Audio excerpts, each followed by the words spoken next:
Today is an event in a series of events sponsored by the Muslim Student Union at UCI. The Muslim Student Union seeks to serve the Muslim student community by providing religious services and fostering social, spiritual, educational, and moral development in a way that compels Muslim students to contribute positively and uniquely to the campus community and beyond. This week, titled Palestine, an Invisible Nation, aims to educate and raise awareness on campus about the plight of the Palestinian people, who have been living under illegal occupation for almost 63 years, with the hope that this knowledge will turn into action. Our annual week has unfortunately often been misconstrued to be one that harbors anti-Semitism. The MSU has clarified on numerous occasions and will continue to clarify that hatred of any particular group on the basis of the race, color, ethnicity, or religion, including people of the Jewish faith, is not and will not be tolerated. This is not a politically correct statement to be recited for public purposes, but it is among the deepest conviction of our own faith. It is disingenuous to label anyone who has the courage to stand up and speak out against apartheid policies of Israel as anti-Semitic. The week's aim, in short, is to simply call an end to the oppression of the indigenous Palestinians. Co-sponsors for this week include Al-Kalima, Students for Justice in Palestine, Black Student Union, American Indian Student Association, Radical Student Union, Asian Pacific Student Association, Workers Student Alliance, Kababayan, and Turkish Student Association. Before we start today's event, we will begin with some verses from the Muslim Holy Book, the Quran.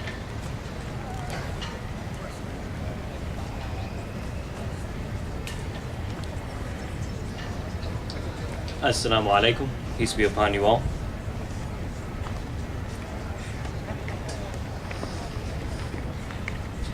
أعوذ بالله من الشيطان الرجيم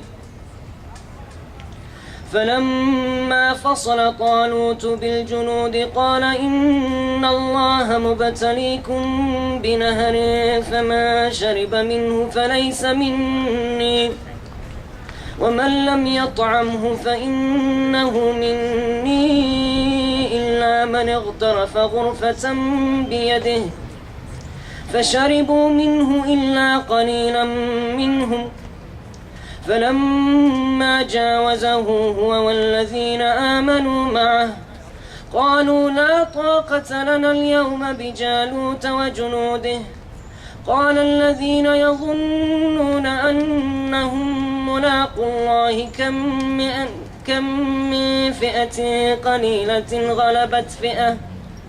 غلبت فئة كثيرة بإذن الله والله مع الصابرين ولما برزوا لجالوت وجنوده قالوا ربنا أفرغ علينا صبرا وثبت أقدامنا وانصرنا على القوم الكافرين فهزموهم بإذن الله وقتل داود جالوت وآتاه الله الملك والحكمة وعلمه مما يشاء ولولا دفع الله بعضهم ببعض لفسدت الأرض ولكن الله ذو فضل على العالمين تلك آيات الله نتلوها عليك بالحق وإنك لمن المرسلين. I'm going to read the English meaning, what I recited. When Talut, the leader of the Israelites, marched forth with his army, he said, God will test you at a certain river. Anyone who will drink from its water shall cease to be my soldier, and those who will not drink to quench their thirst with it except by a sip or by a handful shall fight on my side. They all drank from it in spite of this warning except a few of them. When he and those who believe with him crossed the river, they said, we have no power left this day against Goliath and his warriors. But the believers who knew and were certain with their meeting with God replied, it has often happened that a small group by the grace of God has vanquished a mighty army. It has often happened that a small group by the grace of God has vanquished a mighty army. God is with those who endure with patience and who are perseverant. When they advanced to face Goliath and his warriors, they prayed, "Our Lord, fill our hearts with steadfastness, make our steps firm, and help us and give us victory against those who deny you." They put the unbelievers to flight by the leave of God, and David killed Goliath. God gave David the kingdom and wisdom and taught him what else he pleased. If God had not been repelling one set of people by the might of others, there would indeed be corruption on earth. But God is gracious to all the world. These are the revelations of God. We recite them to you in truth. Surely, you, O Muhammad, are one of the messengers. Thank you.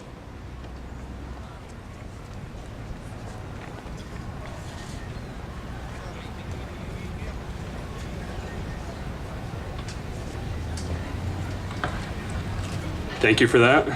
Michael Prysner is an Iraq veteran and co-founder of March Forward, an organization of veterans and active duty soldiers opposed to the wars. During the time Prysner was in Iraq, he developed anti-war views, and in 2005, he began organizing against the war.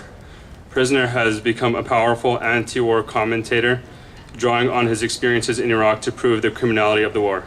He is also a representative of Answer Coalition, which stands for Act Now to Stop War and End Racism. Please join me in welcoming Michael Prysner.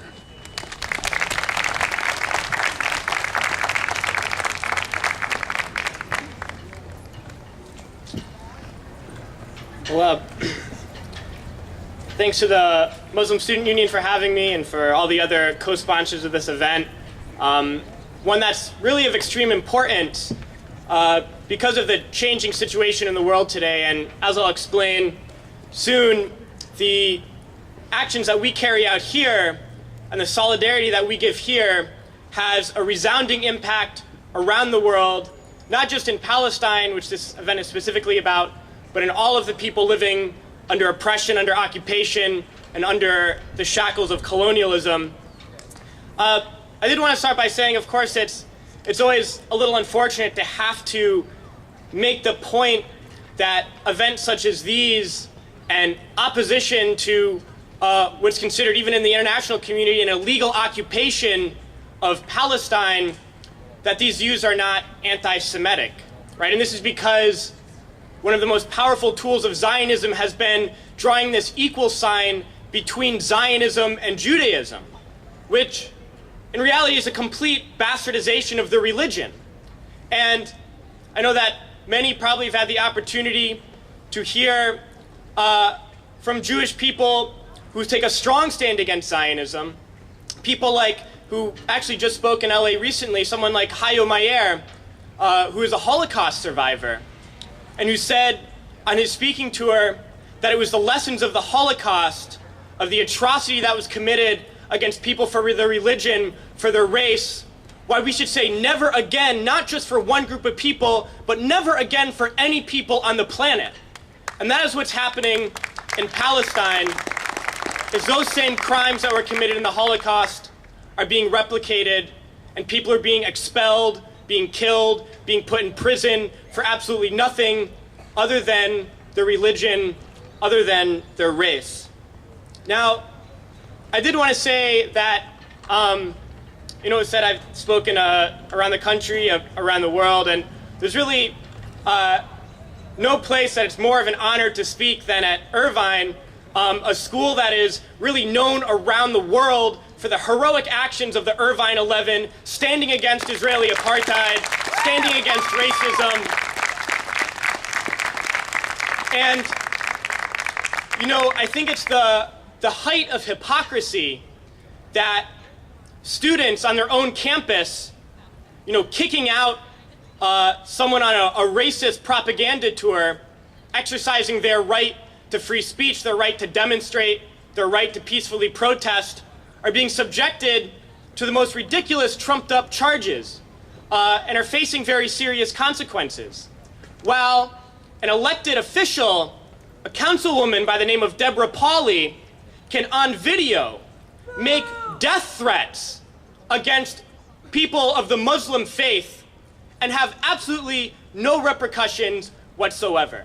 Well, I would say there were repercussions in the streets when there was about 600 of us that confronted her at a city council meeting, that ran out the dozen or so racists that had showed up to defend her. That was a real victory for the people and those who were there.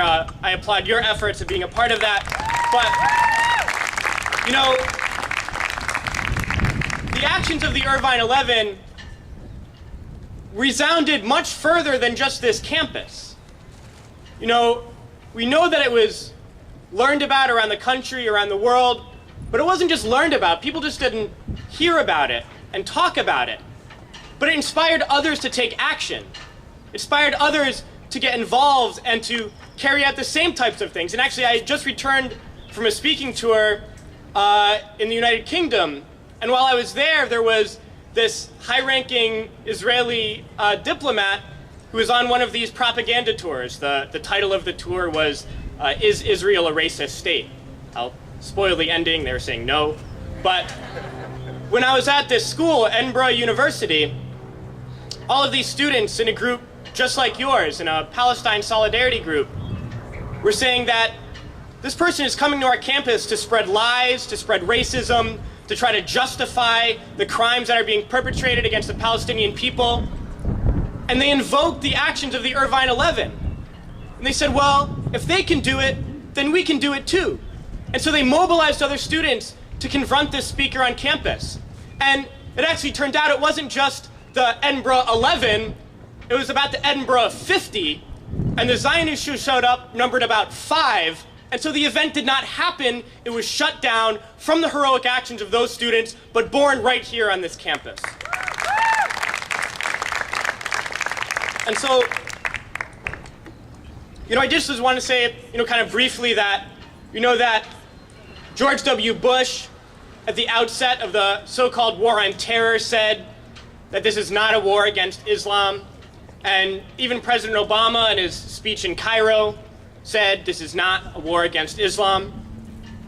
But let's actually look at the situation, right? Whose countries are being bombed and occupied? Whose places of worship are being spied on by the FBI? Whose children are being provoked into saying things by undercover agents pretending to be their friends and then sent to prison for the rest of their lives? Whose holy books are being desecrated in Bagram Air Base and Guantanamo Bay? Right? Whose charities are being shut down? Right? Whose student groups are being targeted by the government? Now, no one can look at this picture and say that the war on terror is not a war against Islam, because it is a war against Islam. And it is a war against Islam because the countries that the United States needs to dominate, needs to exploit, needs to steal their resources are Muslim countries. And so to wage their war for oil and for resources, for global domination, which is what these wars are about, they must declare war on Islam, and that's precisely what they've done. Now, there's all this recent news, of course, about the great victory for the United States. We saw kind of post-football game victory type demonstrations after the death of bin Laden was announced. I mean, I think we can, make no mistake, what the U.S. did was execute an unarmed man in front of his family, actually in violation of international law, which there are charges being brought now for precisely that. But, there was a lot of excitement and a lot of pride and hysteria over this great victory of killing bin Laden, right? Bin Laden was a bad guy, right? I don't think anyone here liked bin Laden. But how does it really affect our lives that bin Laden's been killed? And really, how does it affect the lives of people in the U.S. military and their families? Well, bin Laden killed or was responsible for the death of 3,000 people more on 9/11. In response to 9/11, the United States ordered the bombing and invasion of the people of Afghanistan, from which none of the hijackers came from, killing tens of thousands, killing the exact same number that were killed on 9/11 in just the first month of the bombing.